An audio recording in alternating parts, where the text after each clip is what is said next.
Hello അസ്സാം വലൈക്കും, എല്ലാവർക്കും സിംപ്ലി കേളിയിലോട്ട് സ്വാഗതം.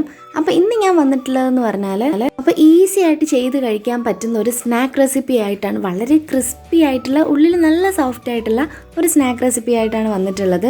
അപ്പോൾ ഇത് നമുക്ക് വളരെ പെട്ടെന്ന് നമുക്ക് ചെയ്തെടുക്കാൻ പറ്റും. അപ്പോൾ മാവൊന്നും കുഴയ്ക്കാതെ പരത്താതെ വളരെ ഈസി ആയിട്ട് ചെയ്ത് കഴിക്കാൻ പറ്റുന്ന ഒരു അടിപൊളിയായിട്ടുള്ള ഒരു റെസിപ്പിയാണ്. അപ്പോൾ എന്തായാലും നിങ്ങൾ വീഡിയോ ഫുള്ളായിട്ട് കാണാം.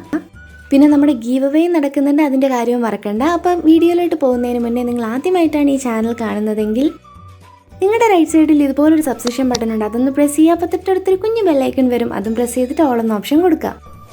അപ്പോൾ ഞാൻ അപ്ലോഡ് ചെയ്യുന്ന എല്ലാ വീഡിയോസും നിങ്ങൾക്ക് മിസ് ചെയ്യാതെ കാണാൻ പറ്റും. ഇനി നമുക്ക് റെസിപ്പിയിലോട്ട് പോവാം. അപ്പോൾ ഈ ഒരു റെസിപ്പി നമ്മൾ ബ്രെഡ് വെച്ചിട്ടാണ് ചെയ്യുന്നത്. അത്യാവശ്യം നമ്മൾ സാൻഡ്വിച്ച് ബ്രെഡ് ഉണ്ടല്ലോ, അത്യാവശ്യം വലിപ്പമുള്ള ബ്രെഡ് അതെടുക്കുക. അപ്പോൾ നല്ല സോഫ്റ്റ് ബ്രെഡ് എടുക്കുക. അപ്പോൾ നല്ല സോഫ്റ്റ് ആയിട്ടുള്ള ബ്രെഡ് ആണെങ്കിൽ മാത്രമേ നമുക്ക് ഈ രീതിയിലൊക്കെ ഫോൾഡ് ചെയ്തെടുക്കാൻ പറ്റുള്ളൂ.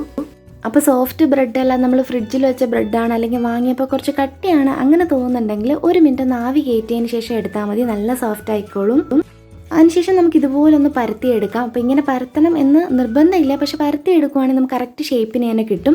ഇനി ഞാൻ 4 സൈഡും ഒന്ന് കട്ട് ചെയ്തെടുത്തിട്ടുണ്ട്. അപ്പോൾ കട്ട് ചെയ്തെടുക്കുന്ന കാണാനൊരു ഭംഗിക്ക് വേണ്ടി മാത്രമാണ്. അപ്പോൾ നമ്മുടെ ബേസ് ഇവിടെ റെഡി ആയിട്ടുണ്ട്. ഇനി നമുക്കിതൊരു സൈഡിലോട്ട് മാറ്റി വെക്കാം. ഇനി ഇതിന് വേണ്ടത് ഫില്ലിംഗ് ചെയ്തെടുക്കണം. അതിന് വേണ്ടിയിട്ട് ഒരു 2 ടേബിൾ സ്പൂണോളം വെളിച്ചെണ്ണ ഒഴിച്ചു കൊടുക്കാം. അപ്പോൾ ഇതിലോട്ട് നമ്മളൊരു 2 മീഡിയം സൈസുള്ള സവാള ചെറുതായിട്ട് അരിഞ്ഞെടുത്തിട്ടുണ്ട്. അതുപോലെ തന്നെ ചിക്കൻ ഉപ്പും മഞ്ഞൾപ്പൊടിയും കുരുമുളകും ഇട്ട് വേവിച്ച് ചെറുതായിട്ട് കട്ട് ചെയ്ത് വെച്ചിട്ടുണ്ട്. അപ്പോൾ ആദ്യം നമുക്ക് സവാള ഇട്ട് വഴറ്റിയെടുക്കണം. അപ്പോൾ ഈ ഒരു ഫില്ലിങ്ങിൽ നിന്ന് നമ്മൾ ഒരുപാട് വഴറ്റിയെടുക്കേണ്ട ആവശ്യമൊന്നുമില്ല, ഒന്ന് ആ ഒരു കളർ മാറി വന്നാൽ മാത്രം മതി. ഇനി ഇതിലോട്ട് അല്പം ഉപ്പ് ചേർത്ത് കൊടുക്കുക. അപ്പോൾ ചിക്കൻ ഓൾറെഡി നമ്മൾ ഉപ്പ് ഇട്ടിട്ടുണ്ട്, അപ്പോൾ നോക്കിയിട്ട് മാത്രമേ ഇടുക. കുറച്ച് ഉപ്പ് ഇട്ടതിന് ശേഷം ഒന്ന് വഴറ്റിയെടുക്കാം. ഞാൻ നേരത്തെ പറഞ്ഞാൽ ഒരുപാടൊന്നും വഴറ്റിയെടുക്കേണ്ട, ഒന്ന് കളർ മാറി വന്നാൽ മാത്രം മതി. ഇനി ഇതിലോട്ട് 1 ടേബിൾ സ്പൂണോളം ഇഞ്ചി വെളുത്തുള്ളി പേസ്റ്റ് ചേർത്ത് കൊടുക്കുന്നുണ്ട്. അപ്പം ഞാനിത് ഫ്രീസറിൽ കട്ടയാക്കി വെച്ചതാണ്, അപ്പോൾ എളുപ്പത്തിന് വേണ്ടിയിട്ട്. അപ്പോൾ ഇതിന് മുന്നത്തെ വീഡിയോയിൽ ഞാൻ പറഞ്ഞിട്ടുണ്ടായിരുന്നു. ഇനി ഇതിലോട്ട് നമുക്ക് മസാല ചേർത്ത് കൊടുക്കാം. 1 ടേബിൾ സ്പൂണോളം മുളക് ചതച്ചത്, 1/4 ടീസ്പൂൺ മഞ്ഞൾപ്പൊടി, അതുപോലെ തന്നെ 1 ടേബിൾ സ്പൂണോളം പെരിഞ്ചീരകപ്പൊടി ചേർത്ത് കൊടുക്കുന്നുണ്ട്. ഇനി നമുക്കൊരു ഫ്ലേവറിന് വേണ്ടിയിട്ട് കുറച്ച് ഗരം മസാലയും കൂടെ ചേർത്ത് കൊടുക്കാം. ഇതെല്ലാം കൂടെ ഒന്ന് മിക്സ് ചെയ്തെടുക്കാം. അപ്പോൾ നമ്മൾ ഈ ഒരു ഫില്ലിങ്ങിന് വെള്ളമൊന്നും ചേർത്ത് വേവിക്കരുത്. ഈ ഒരു മസാല എല്ലാം ഒരു പച്ചമണം മാറി വരുമ്പോഴത്തേക്കും നമ്മളിപ്പോൾ ചെയ്ത് വെച്ചേക്കുന്ന വേവിച്ച് വെച്ചേക്കുന്ന ആ ഒരു ചിക്കനും മല്ലിയിലയും കറിവേപ്പിലയും കട്ട് ചെയ്ത് വെച്ചേക്കുന്ന അതും കൂടെ ഇട്ട് കൊടുക്കാം. അപ്പോൾ ചിക്കനിൽ ഓൾറെഡി ഉപ്പ് ഇട്ട് നമ്മൾ വേവിച്ചെടുത്തതാണ്. അപ്പം ഉള്ളിയിൽ ഉപ്പ് ചേർക്കുമ്പോൾ കുറച്ച് മാത്രം ചേർത്ത് കൊടുക്കുക, അല്ലെങ്കിൽ ഉപ്പ് കൂടാൻ ചാൻസ് ഉണ്ട്. അപ്പോൾ ഈ സമയമൊക്കെ ലോ ഫ്ലെയിമിൽ മാത്രം വെച്ച് കൊടുക്കുക. കംപ്ലീറ്റ് ആയിട്ട് മിക്സ് ചെയ്ത് വന്നതിന് ശേഷം ഇനി അടച്ച് വെച്ചാൽ 1 മിനിറ്റ് നമുക്കൊന്ന് ചൂടാക്കി എടുക്കാം. അതായത് ഒരുപാട് വേവിച്ച് ഡ്രൈ ആക്കി എടുക്കരുത്, കറക്റ്റ് 1 മിനിറ്റ് ഇതുപോലൊന്ന് ആവി കയറ്റി എടുക്കുന്ന പോലെ എടുത്താൽ മതി.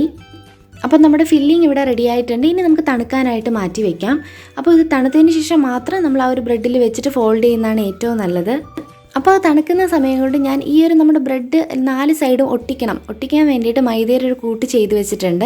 ഇത് 4 ടേബിൾ സ്പൂൺ മൈദയിൽ 2 ടേബിൾ സ്പൂൺ വെള്ളം ഒഴിച്ച് മിക്സ് ചെയ്തതാണ്. അപ്പോൾ നമ്മുടെ ഫില്ലിങ്ങും ഇവിടെ കറക്റ്റായിട്ട് റെഡിയായി വന്നിട്ടുണ്ട്. ഇനി നമുക്ക് എങ്ങനെയാണ് ഫോൾഡ് ചെയ്തെടുക്കുന്നതെന്ന് നോക്കാം. അപ്പോൾ ഫസ്റ്റ് നമ്മൾ ബ്രെഡ് സ്ലൈസ് വെച്ച് കൊടുക്കും. നമുക്ക് ആവശ്യമുള്ള ഫില്ലിങ്, ഒരുപാട് ഫില്ലിങ് വെച്ച് കൊടുക്കരുത്, കാരണം അങ്ങനെ നമുക്ക് ഒട്ടിക്കാൻ കുറച്ച് ബുദ്ധിമുട്ടായിരിക്കും. അതുപോലെ തന്നെ ഫില്ലിങ് പുറത്ത് പോകാനുള്ള ചാൻസും കൂടുതലാണ്. അപ്പോൾ ഇതുപോലെ ഫില്ലിങ് വെച്ച് കൊടുത്തതിന് ശേഷം 4 സൈഡും ഈ മൈദയുടെ കൂട്ട് വെച്ചിട്ട് ഒട്ടിച്ചു കൊടുക്കാം. അപ്പോൾ ഈ ഒരു സമയം കൊണ്ട് നമ്മുടെ ഗീവ് അവേയുടെ ഡീറ്റെയിൽസ് പറയാം. ഗീവ് അവേയിൽ പാർട്ടിസിപ്പേറ്റ് ചെയ്യാനായിട്ട് നമ്മുടെ ചാനൽ സബ്സ്ക്രൈബ് ചെയ്യുക. അതുപോലെ തന്നെ ഈ വീഡിയോ ഫുള്ളായിട്ട് കണ്ടതിന് ശേഷം ലൈക്കും കമൻറ്റും ചെയ്യാം. ഡെയിലി 1 മണിക്ക് നമ്മൾ വീഡിയോ പോസ്റ്റ് ചെയ്യുന്നുണ്ട്. ഫസ്റ്റ് വരുന്ന 100 കമൻസിൽ നിന്നാണ് നമ്മൾ ഒരു വിന്നറിനെ സെലക്ട് ചെയ്യുന്നത്. ഇതിൻ്റെ പിറ്റേ ദിവസമാണ് റിസൾട്ട് അനൗൺസ് ചെയ്യുന്നത്.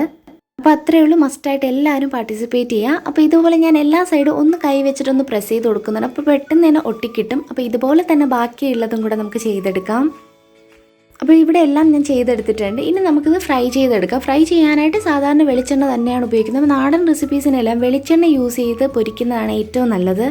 അപ്പോൾ എണ്ണ അത്യാവശ്യം ചൂടായി വന്നതിന് ശേഷം മാത്രം ഈ ഒരു നമ്മളിപ്പോൾ ചെയ്ത് വെച്ച് അതൊന്ന് ഇട്ട് കൊടുക്കുക. കാരണം എണ്ണ ഒരുപാട് തിളപ്പിച്ചെടുക്കരുത്, ഒരു മീഡിയം ഫ്ലെയിമിൽ ചൂടായതിന് ശേഷം മാത്രം ഇട്ട് കൊടുക്കാം.